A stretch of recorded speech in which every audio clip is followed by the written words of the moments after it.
very warm welcome to all of you guys. So welcome back into lecture 2 of unit 1.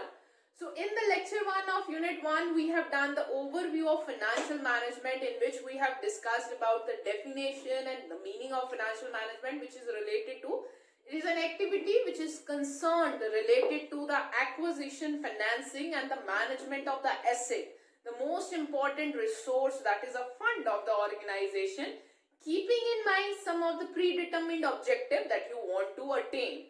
So means keeping in mind that the predetermined objective, you have to estimate that how much fund you require to attain that objective, and you are going to acquire that fund from how many different resources, what will be the different pattern from where you are going to get that money, and then you are going to utilize that money to invest in different kind of projects so that you can earn a maximum or the most appropriate return for yourself, that you keeping in view the objective that you have in your mind. So after this definition, the next thing that we have discussed about is the objectives of the financial management. So basically, when we have talked about the objectives of financial management, we have talked about the two things, that is a profit maximization and a wealth maximization. So there is always a clash between profit maximization or a wealth maximization, and then we have discussed about the advantages, or you guys can say advantages, features which is positively related with the profit maximization and the negatively related with the profit maximization. And finally, we have concluded that why the wealth maximization is a more optimum objective of financial management. So keeping in view out of these two objectives, that whether the company want to go for a profit maximization or a wealth maximization, we go for the financial management. So now in this lecture, that is a today lecture, we are going to discuss about the scope of financial management that we have somewhat discussed already.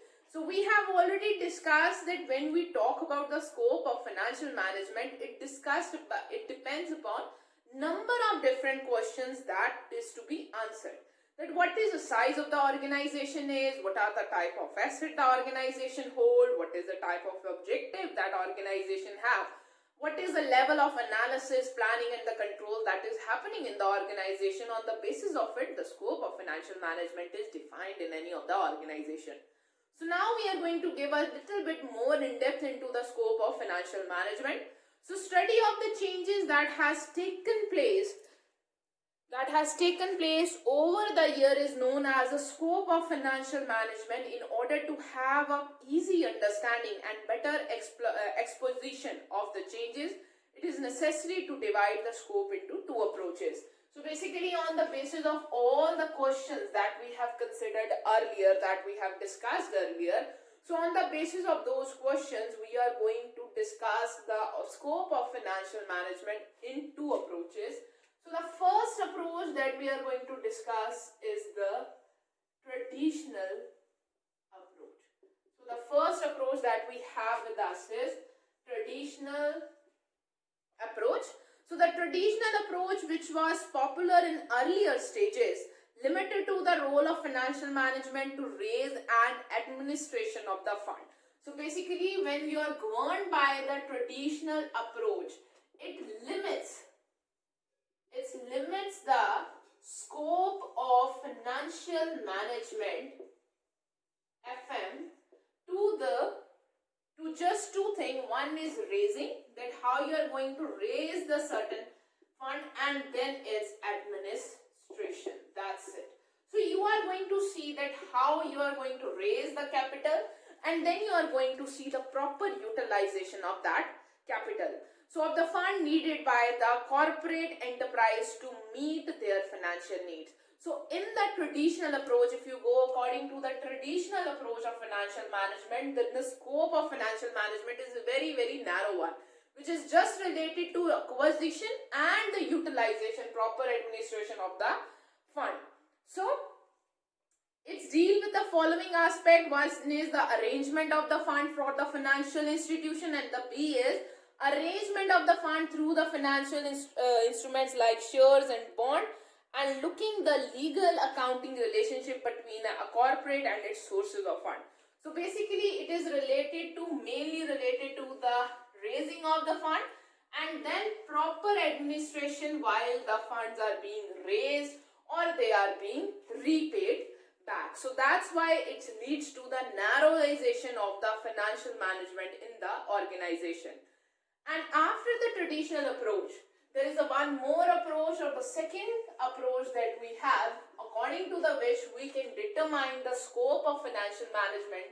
It is called modern approach. The second one is called modern approach. So the modern approach gives a more wider scope to the financial management, because it does not restrict or does not consider the financial management only related to the raising and administration of the fund, which is related to the traditional approach, but it is giving a more wider scope which is related to the, according to the modern approach, the term financial management provide a conceptual and analytical framework for financial decision making. That means that the financial functions cover both acquisition as well as their allocation. So in this, the acquisition and proper allocation. So basically in this you are going to study the cost of capital also and the capital budgeting also. So means how you are going to raise the fund.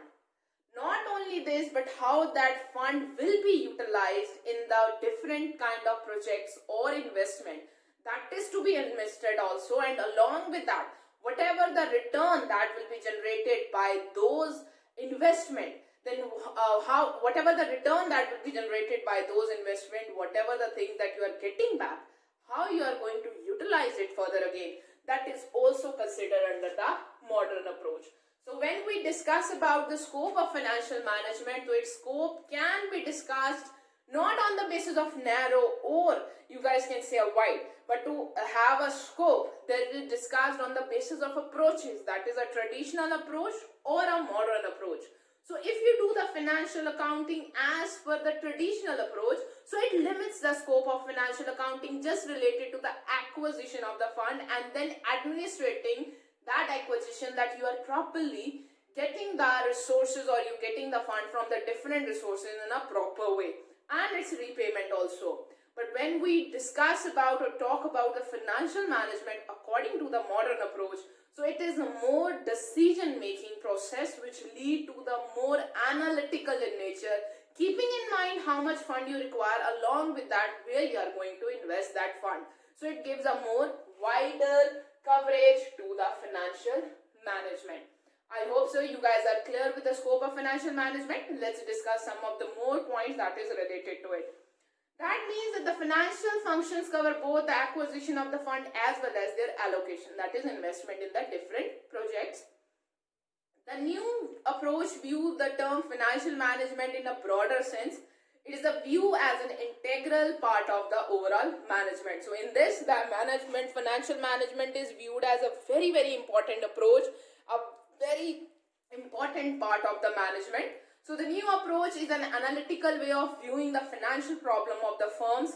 The main concern of the modern approach are as follows. So when you go according to the modern approach, so it sees the things in this way. What is the total volume of fund that is required by the enterprise for the consumption? What specific assets should be an enterprise acquire from those resources or from those funds? How should the fund acquire be financed? So means whatever the assets you want to buy or project you want to invest in, from where you are going to get that money. Thus the financial management lead to the, so when we talk about the modern approach, the modern approach is basically lead to the decision of investment decisions also, it lead to the financing decisions also, dividend policy decisions also, and fund requirement decisions also. So means if we give again a review, so the financial management scope can be defined into two ways. One is a traditional approach and the other one is a modern approach. So in the traditional approach, it is just related to the acquiring the funds that from where you are going to raise the funds, and and the administration of that getting the fund. But the modern approach is a more wider in its scope. It is related to the investment decisions also. It is more decision making in nature. It is related to dividend decisions also.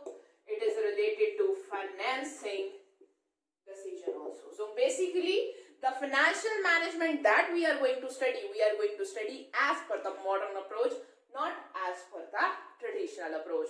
So I hope so you guys are clear with that there are two approaches according to which the scope of financial management can be studied. So let's move to the next thing that we have is the financial functions. So the next thing now what we have to study is the financial functions. So let's start with it. Financial functions.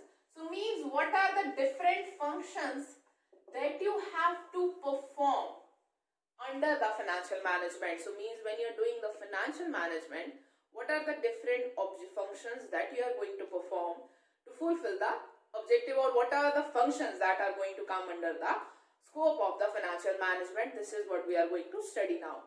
So the financial management indeed the key to success of a business operations that we very much know. So if you are managing your funds or finance in the organization in a very proper way, only then you will be successful. Otherwise, you will go down in the vein. So basically, that's why funds are very important resource. These are the most important resource in the organization. And if you will not manage it properly and you will not perform the function of financial management in a proper way, then you will never be able to successful. Without proper administration and effective utilization of the finance, no business enterprise can utilize its potential for growth and expansion. So you will require funds for growth also and expansion also, and most importantly for survival also. If you will not be able to earn the profit, you will not be able to survive in the business. So the financial management is concerned with the acquisition, financing and the management of the assets and the investment decision that we are going to take. So now we are going to discuss some of the most important function of the financial management one by one. So the first function that we have to perform under the financial management when we talk about the first function is the investment function. So this is the first function of investment function. So when we talk about the investment function could be of a two type. One is the investment in the short term assets and long term assets. So when we talk about the financial function, that is the first function we are talking about, that is our investment function. So investment function is a further of two type. One is a long-term investment, that is an investment in the long-term assets, and the other one is a short-term investment, that is an investment in a short-term asset, that is your current assets. So that is basically related to your working capital. So let's discuss the first function of the financial management.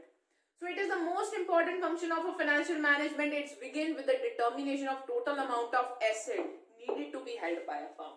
So it is basically related to total number of assets.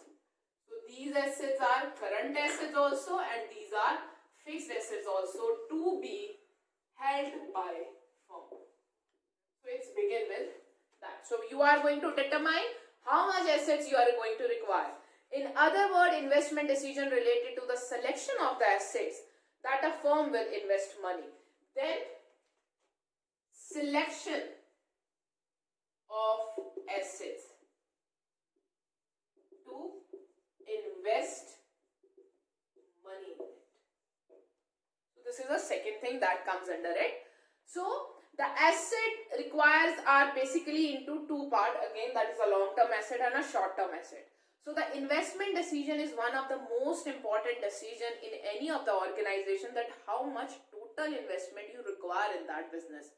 So on the basis of that total investment, then you only be able to decide how much capital you require.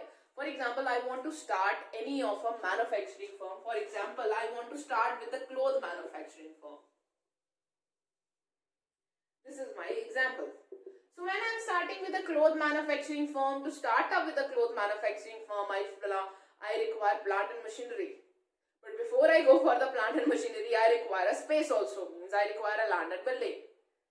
Then I require a plant and machinery, I require raw materials, I require a number of different things. So for all those investment, I have to estimate how much long-term assets I require, how much short-term assets I require.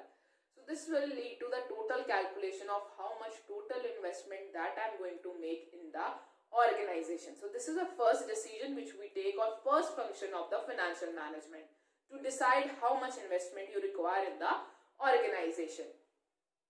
So after that, you have to decide in which asset you are going to make the payment. Obviously, if I want to go for a plant which is going to plant and machinery I require, which is going to weave the cloth, so there may be different kind of assets that is available to me. Among those assets, which one is to select? That is also a part of financial management, because we have to acquire a proper asset which meets our objective. So the long-term assets involve huge investment. So when we have to make the investment in the assets, that investment in the assets are made in the long-term assets also, and then we have a current assets also. So in the long-term assets, there are huge funds are involved that we call as a capital budgeting. Obviously, if I have to purchase a machinery which is going to make a clothes for me, it's not going to come less than of a 10 lakh rupees. That is also might be a very lesser amount that I'm considering. It might even come for 20 lakh, it might even come for a 1 crore rupee also. So it's involved a huge investment and it yield return over a period of year. Obviously, once I put it up a plant, it will weave a cloth for me, I will sell that cloth in the market and I will get a return. So the long-term asset that is involved related to the huge investment and yield a return over a period of time in future. Then comes the investment, for example, fixed investment like plant and machinery is there, land and building is there. Then come the short-term assets. These are the assets which can be quickly converted into cash. Means how much inventory I am going to have, how much debtors are there, how much cash in hand I have, how much cash at bank I am going to have. So these are the things which is related to it. So these can be converted into cash within a financial year without the determining the value. And why I have a need to hold my current assets? Because I have a need to do the working in the organization. So they are the part of my working capital. So they are the part of my working capital determination. So if I don't have an inventory, I will not be able to run my plant and machinery. If I will not hold the inventory. To hold the inventory, I have to make a purchases. I'm making a purchases. I'm going to have a debtor. So this is how the operating circles work. So this is lead to the working of operating circle. Only then my long-term assets or my big assets will be able to work in the organization. Otherwise, there is no use of it.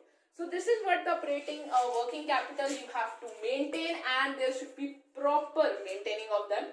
It should not be like this. For example, you are holding cash in the organization. You are holding 1 lakh rupees as a cash, whereas you don't require 1 lakh rupees to meet your day-to-day requirement. You only require 50,000 or you only require 30,000. So means rest of the money is generating no funds to you. So you have to take that decision that where you are going to invest that amount, so that it is also able to generate a return for you. So it doesn't lay around lying idle.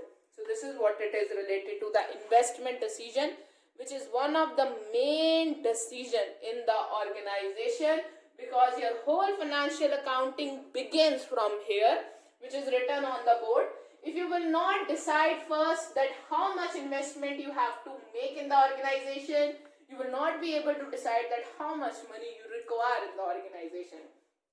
So after making the decision, you have to select the different assets in which you are going to put that money, whether it is a long-term one or it is a short-term one.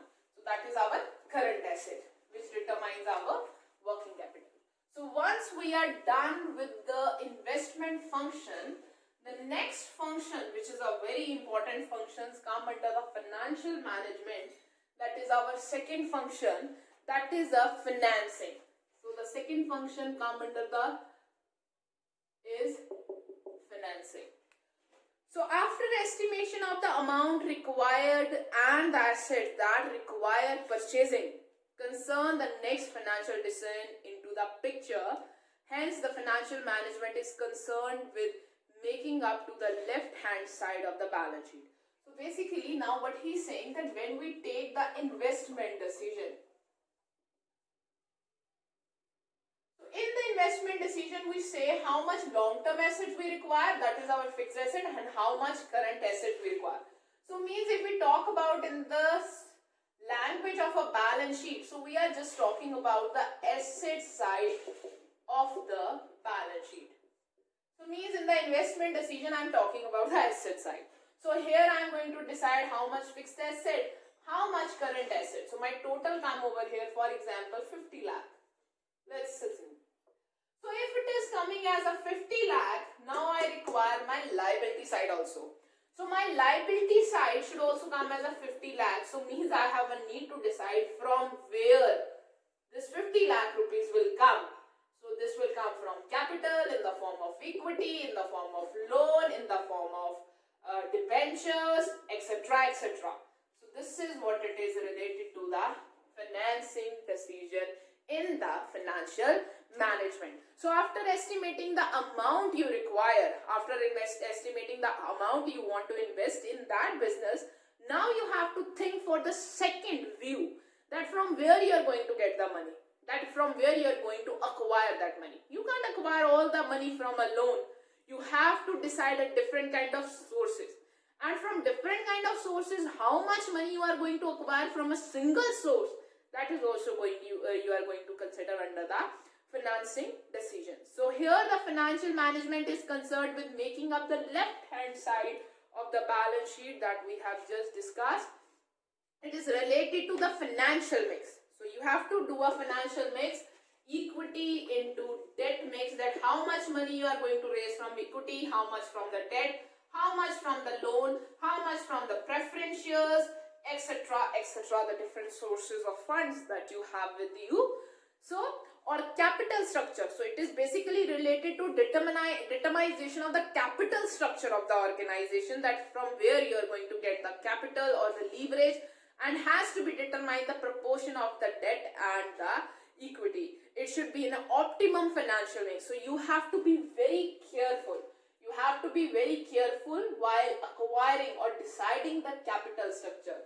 So under the financing, we talk about the left hand side of the balance sheet, and we decide the capital structure of the organization, that from what are the different sources of money, what are the different sources of money you are going to use to raise your capital, what will be the equity to debt mix. So you have to have a proper mix of finance in the organization. It could not be like this, okay, for every 2 equity I have a 1 debt, or every 1 equity I have a 2 debt. So how you are going to come to this ratio? What are the different ratios that you are going to use? This calculation of ratio, yeah, you guys can say a proper financial mix. How you are going to decide it out, that is also a very important decision that you take under the financial management. That is the second part of the financial management, that is related to financing decision. So I hope so you guys are clear with the second part of the financial function, that is a determination of the financial capital structure, determining the financial mix that you require, that from where you are going to raise the fund. The raising of fund is by the issue of equity share, issue of preference share, or the issue of debentures or bond, or you are going to take a loan from the bank or any of the financial institution or any third party. So this is what it is related to financing. So now after financing comes the third decision of the financial management, that is a dividend decision. So the next decision that we are going to have with us, that we are going to discuss over here, is the decision of dividend decisions, that once you have made the investment in the different once you have acquired the fund, means you have invested in the different project, in the different assets, your operations have carried out, your business has carried on, you have earned the profits. Now what you are going to do with that profits, that is related to the dividend decisions. So this is the third thing which is related to the dividend decisions. This is the third decision or the third function of the financial management. So dividend functions related to the dividend policy. Dividend is a part of profit which are divided, or you guys can say which are paid or distributed to the shareholders for investing. It is basically a kind of return or kind of gesture that you are paying to the shareholders for investing or giving the money to you. So the payment of dividend should be analyzed in relation to the financial decision of firm. So it is very important that why it should not be like that if you have a profit, so you can't give whole of that profit to the shareholders as a dividend. It's on the company. If they want to give, they can give. But taking this decision is also a very financial in nature, because you have to decide the financial implication of that decision, that how it is going to impact the dividend decision to your organization. So there are two options that is available dealing with the net profit, that is distribution of the profit as a dividend to the ordinarily shareholders, whereas there is no need to retaining of the earning, or they can be retained in the firm itself and if required for the financing of any other business activity. So basically what you have to do when you have a profit in the organization, so the decision of dividend can be taken in this way. There are two things that you can be do out of this profit. One is distribute profit to shareholders as dividend. So this is the one thing you can do. Next thing is you can retain the earnings, that is called retain earnings, that is a retain the profit, which is we call the retain earning, and invest in future business activities or further expansion. So ultimately if your business will grow and it will go more further and further, so it will ultimately lead to the more benefit or value creation for the shareholders. But deciding this, whether you should retain it or whether you distribute as a profit, these two has to be considered. If you are like this, okay, 10% I am giving dividend, why only 10% dividend? If it is like 50% dividend, 50% retained earning, why 50% retained earning? So taking these decisions or determining this ratio is also a very important thing when you come to the financial management.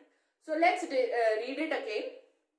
So dividend functions related to the dividend policy of the organization. So dividend is a part of profit that is available with the organization for the distribution to the shareholders at the end of the year. So the payment of dividend all depend upon the organization, and they take this decision after lots of analysis. So it is related to, that's why it is a financial decision of a firm. There are two options that is available with them. If they want, they can distribute the net profit as a dividend to the ordinary shareholder, whereas there is no need to retain the earnings, or they can retain the earning, they can use those earnings to invest in a new business activities, that is also available. So it should not be like either they are retaining or either they are paying all of as a dividend. They can also strike a balance between it, like 50-50 or 80-20 or 60-40. So it could be like this also. But the distribution of dividend or retaining the profit should be determined of its impact on the shareholder wealth. So you have to consider the one point, whether you should go for the distribution of dividend or retained earning, the impact of this decision on shareholders wealth. This is basically that how much this is going to impact the market price of the shares of the firm. So if the dividend decision by paying more dividend, the market price in of the share is increasing, so means the wealth is increasing. Even they are retaining putting more funds in the more business activity, expanding the business, trying to increase the profits of more business. So means they are also earning more. So means it will also lead to the creation of wealth. So this is the decision which also to be tackled in the organization by the financial manager. And then comes the fourth decision, which is also a very important decision. That is a investment decision.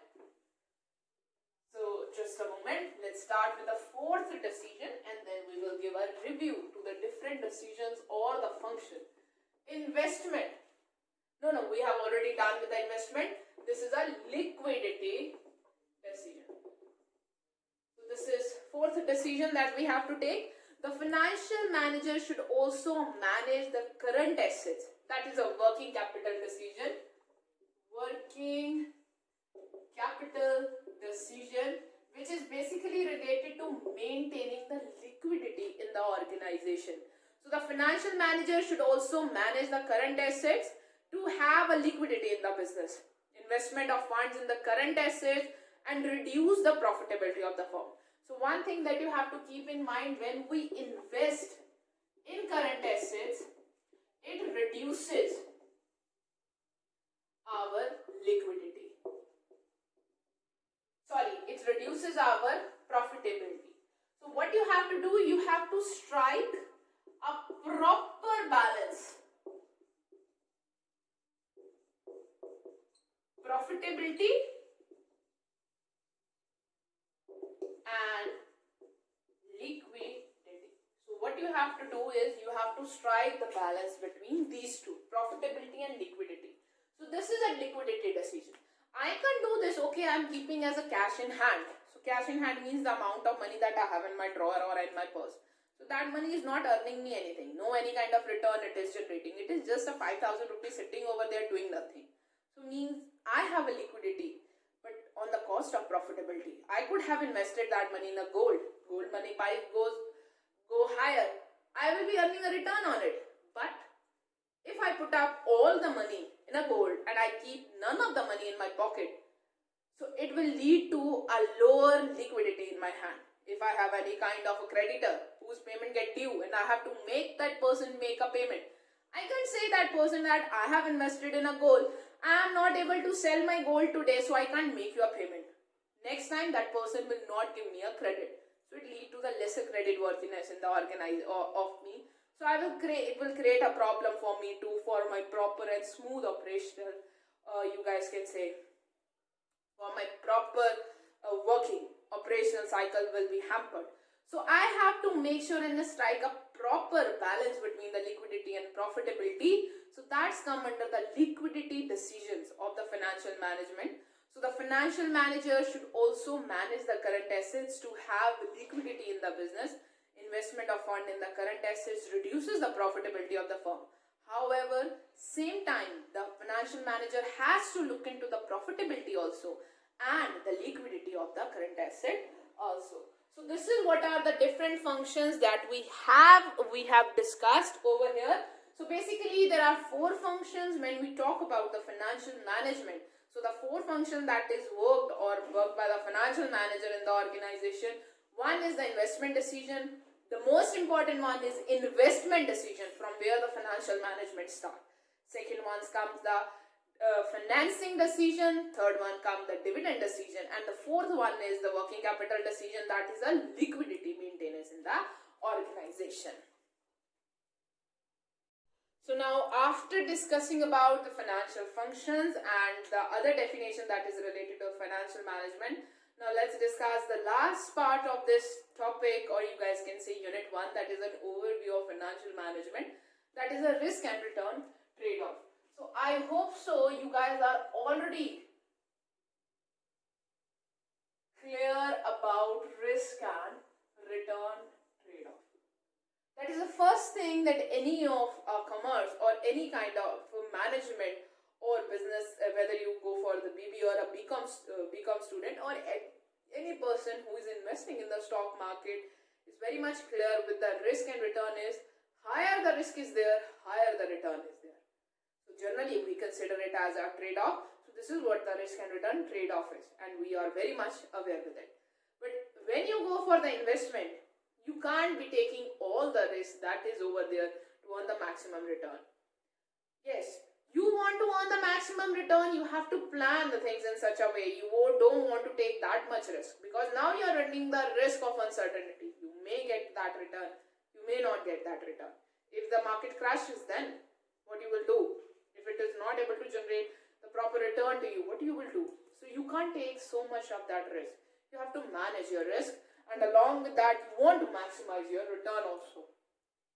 So the financial decision incur different degree of risk. So whenever you go for any kind of financial decision making, whether it is related to investment or basically related to financing or basically related to even the dividend decision or liquidity decision, so it is related to a different degree of risk is involved into it.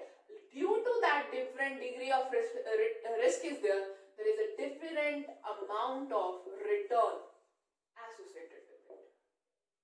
So any of the financial decision that you are taking, there is going to be association of different degree of risk with that. Your decision, whatever the decision, your decision to invest your money in one government bond has lesser risk. So basically, when you go for the investment, let's talk this about from the point of view of yours. For example, I give you a money. For example, I give you a 10,000 rupees and I tell you that you have to invest that money in an appropriate way. You may invest in any of the security you want. You want to buy gold and silver? You can go buy them. You want to purchase the equity share? You can purchase them. You want to invest in the mutual fund? You can purchase them. You want to buy the government bonds? You can also purchase them. So means you have to invest the money. So when we talk about the different kind of investment, that is our investment decision. So with that, every investment decision, there is a different degree of risk that is associated with it. For example, if you decide to put your money in the government bonds, okay, you have decided to put your money in the government bonds. So if you are putting your money in the government bond, this is the least riskiest option that is available to you in the market. So means in this government bond, risk is less. So means if the risk is less, the rate of return will be low. Generally, the rate which is returned with a government bond is you guys can say the benchmark. This is the most lowest rate. So means if you invest in any of the other security, it will give you a more return, because the government bond are the safest one. So least risk is involved with it, leading to the least return it will be generating for you. So on the other hand, you would incur more risk, and the risk of the default is very less. So in this case, when you are investing in the government bond, there is a very less, or you guys can say least uncertainty. So means risk of default on the part of government is very less. It will not be like this that the government is getting a money from you. So it will not be like this that the government is running somewhere, or government is going somewhere, or it is getting drowned and it will not pay your money back. They will surely going to give your money back. It's a government money.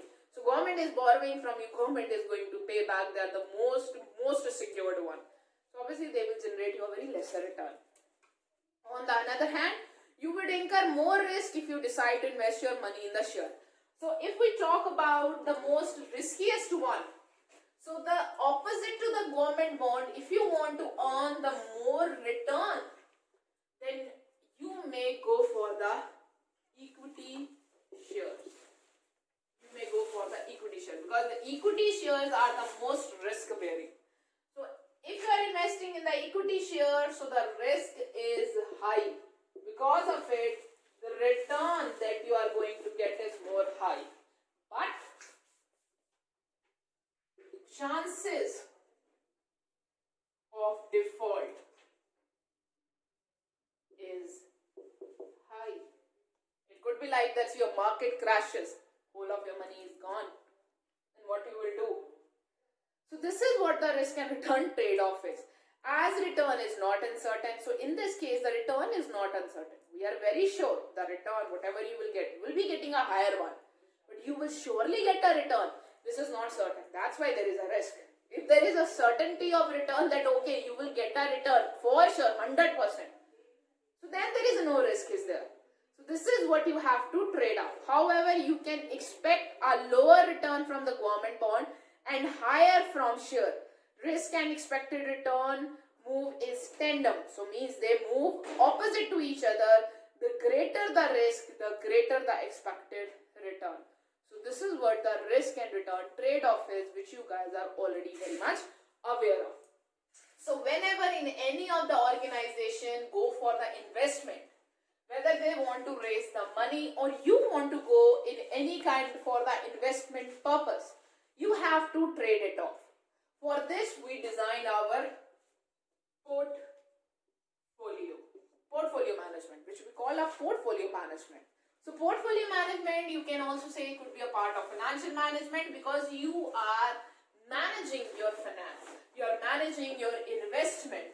So under the portfolio management, you diversify your investment. You are not putting all of your money in the government bonds because it will give you a lower return, but it will safeguard you. You are also putting some of the amount in share capital or purchasing the share. Why? Because it will give you a more return, but it will increase your risk. So to mitigate it, you may invest in bonds or debentures also. So this is how the portfolio or the risk and return is managed. So please remember, risk and return move in tandem. So means in opposite to not opposite but in equal to each other. The greater the risk is, the greater the return will be there. So the financial decision of a firm are guided by the risk and return trade-off. So whenever any of the organization has to go for the financial decision making, it is governed by this relationship of the risk and return. Higher the degree of risk, higher the amount of return that investment is going to generate. The decisions are interrelated and jointly affect the market value of its share by influencing the return and the risk of the firm. The relationship between the firm and the risk can be simply expressed in this way. So means if any of the organization is going for any kind of investment or any kind of a financial decision, that from even that financial decision is not only related to the investment, making an investment in this asset or that asset or those in investment or that investment. So these financial decisions are also related to raising of a capital or the capital structure. So means if a company is want to raise some money from the debt or the equity or from the loan, so these decisions also going to impact on the organization, going to impact the risk bearing of that organization, and they are going to impact, and this risk bearing is going to impact the return they are generating. So they have to, you guys can say, strike a balance between the risk and the return. So when they have to express the risk and return relationship, they follow this following, you guys can say, equation. So their return is equal to risk-free rate plus risk premium. So means how much return they are going to generate. The return they are going to generate is a risk-free rate, means if they invest in any kind of a very lower or the least risk one, so how much minimum return they are going to get, plus if they are investing in any kind of an extra like equity they are investing, so what extra we are getting.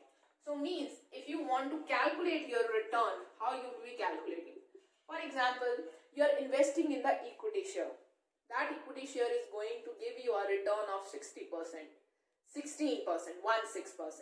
So means if you invest in the government bond, it gives you 6%. So that is a risk-free one. So 6% I will be getting as a risk-free rate, and 10% I am extra getting as a risk premium because I am taking more risk by investing in the equity share. So this is how we basically calculate the return, that is my risk-free rate plus the risk premium for the premium that I am going to get for extra risk that I am taking. So means if I have to discuss with you guys the risk and return trade-off, then we can discuss this risk and return trade-off using one guys can say diagram also. So let's discuss risk and return trade off. So you have to properly trade off so that you don't get detracked and you are able to earn the maximum return, keeping the risk which is bearable for you. So don't go for the very risky investment that you are okay. You want to earn more return and return. So don't go for that much risky investment that you are drowning your whole of the money if the market not work according to or doesn't move according to your expectations. So which generally happens that the market does not move as per your expectations. So to cover up that kind of risk, that's why it is a risky investment. So you have to trade off. This is what the trade-off is. This is a standard deviation, that how much there could be a deviation or risk from your expectations. What is the standard deviation? That how much it could deviate from your expectations. So that's, if there is a deviation, so means there is a risk. So on the basis of there is a return, and it is like this: low risk, low return,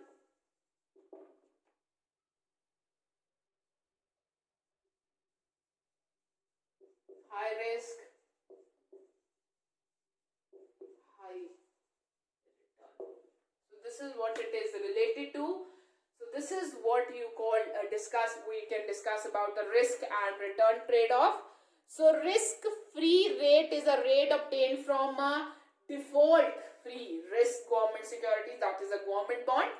And investment assuming risk from her investment acquires a risk premium above the risk-free rate. So the risk-free rate is a compensation for the time or the risk premium for the risk that you are taking. So this is how you have to find out.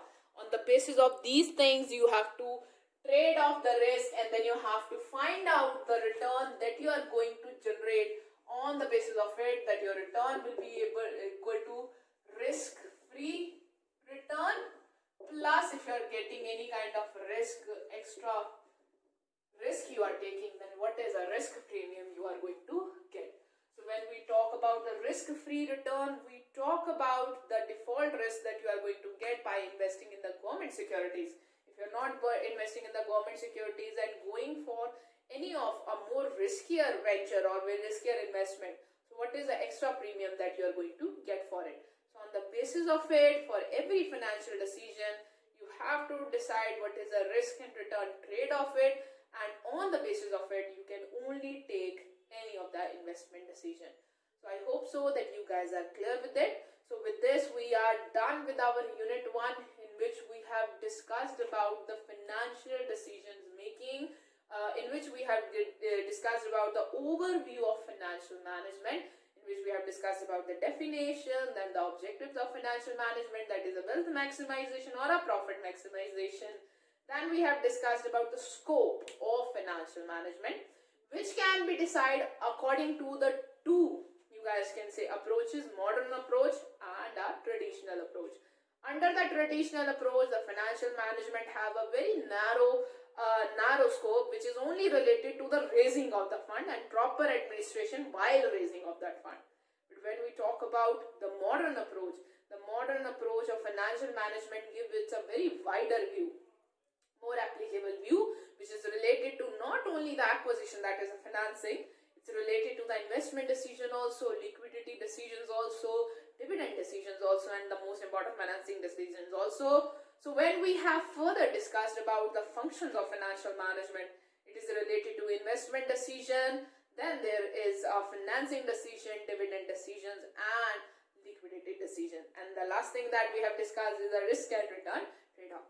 Thank you so much guys for your time. Have a nice day ahead.